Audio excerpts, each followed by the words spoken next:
और आज का दिन यूपी के लिए काफी अहम रहने वाला है। आज प्रधानमंत्री मोदी का मेरठ दौरा है। यहां प्रधानमंत्री मोदी मेरठ मेट्रो की सौगात देंगे और इसके साथ ही 12,930 करोड़ रुपए की परियोजनाओं का उद्घाटन भी करेंगे। मेरठ में प्रधानमंत्री मोदी की प्रस्तावित जनसभा भी है और नमो भारत कार्यक्रम को लेकर पुलिस प्रशासन की टीम भी पूरी तरह से अलर्ट मोड पर है। रैली स्थल पर भव्य मंच बनाया गया, सुरक्षा व्यवस्था के पुख्ता इंतजाम किए गए हैं और इसी के साथ प्रधानमंत्री मोदी दोपहर करीब 12:30 बजे शताब्दी नगर नमो भारत स्टेशन पर मेरठ मेट्रो और नमो भारत ट्रेन को हरी झंडी दिखाएंगे और वहां से मेरठ साउथ स्टेशन तक मेट्रो की यात्रा भी करने वाले हैं। कल सीएम योगी आदित्यनाथ ने कार्यक्रम स्थल पहुंचकर व्यवस्थाओं का जायजा लिया था और प्रधानमंत्री मोदी का ये दौरा विकास, कनेक्टिविटी और विकसित भारत की दिशा में एक बड़ा कदम माना जा रहा है। और पश्चिमी उत्तर प्रदेश के विकास को नई रफ्तार देते हुए PM Modi Delhi Meerut RRTS corridor के नए खंड और मेरठ मेट्रो का उद्घाटन करेंगे।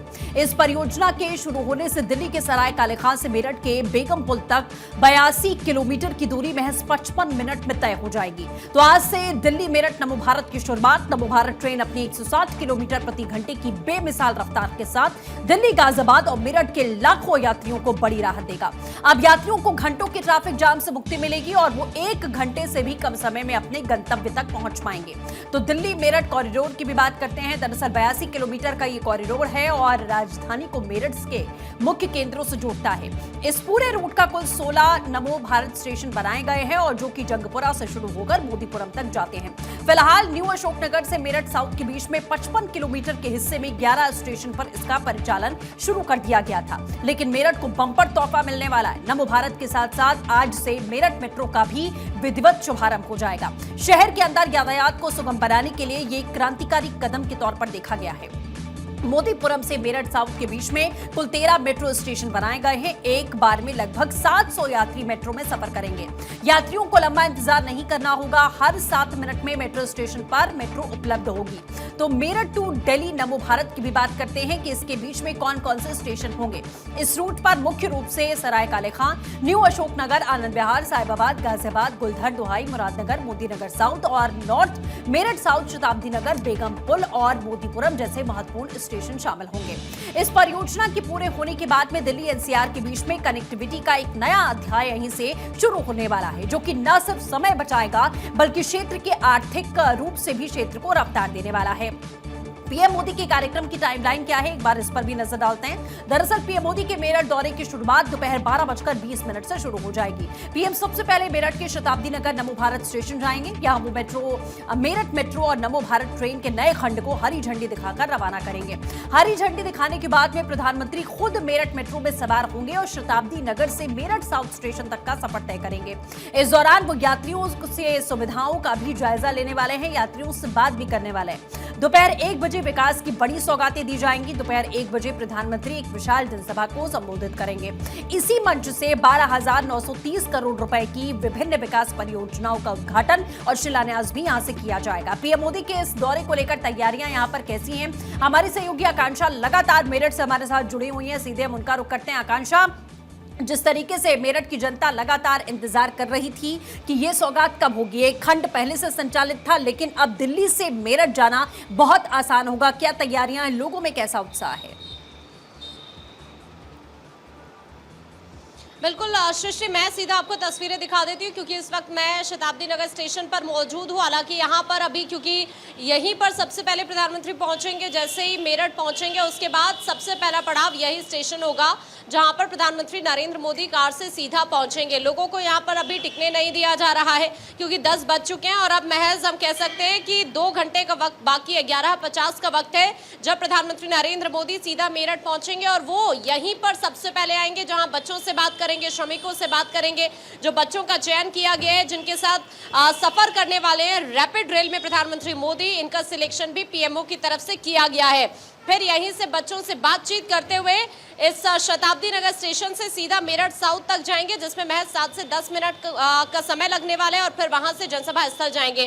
तैयारी किस तरह की ये आप देखिए, बीजेपी के झंडे यहाँ पर आपको नजर आएंगे। साथ साथ अगर हम यहाँ पर सुरक्षा व्यवस्था के लिहाज से समझने की कोशिश करें तो देखिए 8,000 जवान तैनात किए गए हैं प्रधानमंत्री मोदी की सुरक्षा को लेकर और जहां पर प्रधानमंत्री नरेंद्र मोदी जनसभा को संबोधित करते हुए नजर आएंगे, वहां पर भी तैयारी ऐसी है। वहां पर कुछ देर बाद हम दर्शकों को तस्वीरें वहां से भी दिखाएंगे। देखिए, यहां पर जो सुरक्षा है वो 3 लेयर में है। पहली लेयर में एसपीजी के कमांडो रहेंगे प्रधानमंत्री मोदी की सुरक्षा में, और काफिले में बुलेट प्रूफ कार रहेगी, आम गाड़ियां रहेंगी, एम्बुलेंस और जैमर वाहन शामिल होंगे।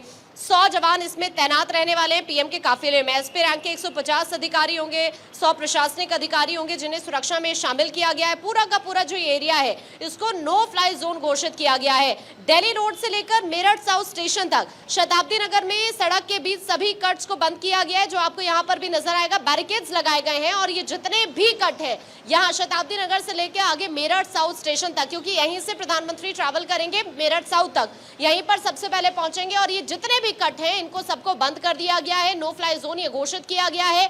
8000 जवान है जिनको सुरक्षा व्यवस्था के लिए यहाँ पर तैनात किया गया है। इंटेलिजेंस है, आईबी है, एटीएस की टीम को भी यहाँ पर लगाया गया है।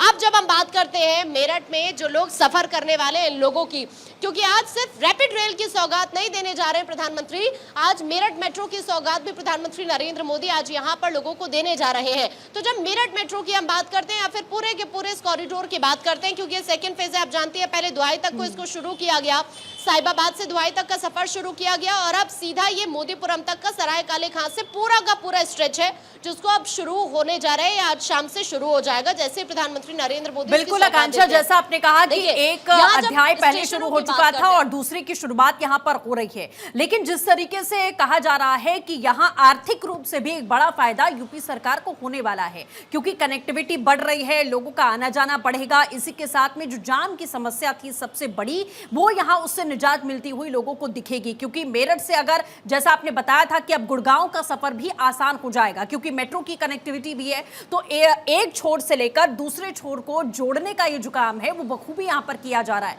लोग जाहिर तौर पर इसे लेकर उत्साहित होंगे, क्योंकि लंबे समय से वो इसी दिन का इंतजार कर रहे थे। आकांक्षा,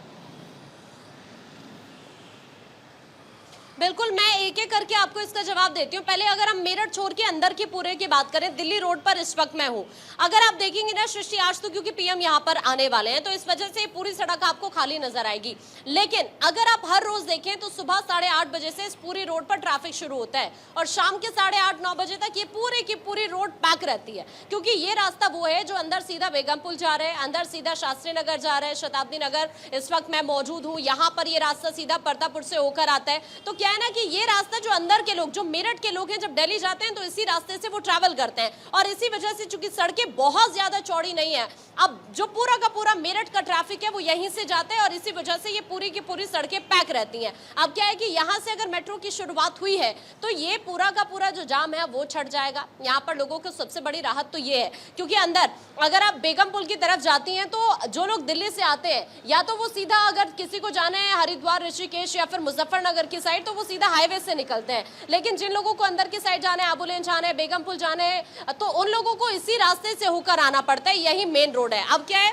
कि लोग ये रास्ता लेंगे, लेकिन ये मेट्रो के जरिए लोग रास्ता लेंगे, तो ये जो नीचे वाला ट्रैफिक है ये पूरी तरह से यहाँ पर छट जाएगा। जब आपने गुड़गांव की बात की, तो गुड़गांव के लिए ये रास्ता इसलिए अब इजी होने जा रहा है क्योंकि क्या है ना कि जो लोग यहाँ से पहले, अगर अभी मेरठ साउथ तक के पहले सौगात दी गई थी रैपिड रेल की प्रधानमंत्री मोदी की तरफ से, अब क्या होता था कि आधा घंटा पौना घंटा यहाँ से भी आपको लगता था मेरठ साउथ जाने में। अब अगर ये पूरा का पूरा रूट कवर हो गया है तो अब महज आप कह सकते हैं कि 30 से 40 मिनट तो लोगों के ये बच गए। फिर उसके बाद आप जैसे ही ट्रैवल करेंगे सीधा सराय काले खां तक, फिर वहां से आप मेट्रो के जरिए दिल्ली में कहीं भी ट्रैवल कर सकते हैं। उसके बाद आप सीधा गुड़गांव पहुंच सकते हैं। तो एक तो नोएडा का ट्रैफिक, दूसरा गुड़गांव का ट्रैफिक, उस पूरे के पूरे ट्रैफिक से, और फिर ये मेरठ का ट्रैफिक, लोग बच जाएंगे। अब जब यहाँ पर लोग जाएंगे तो अपने अपने घरों से जैसे निकलेंगे, फिर उनको ये भी टेंशन नहीं है कि कार या बाइक कहाँ पर पार्क करनी है, उसके लिए व्यवस्था की गई है।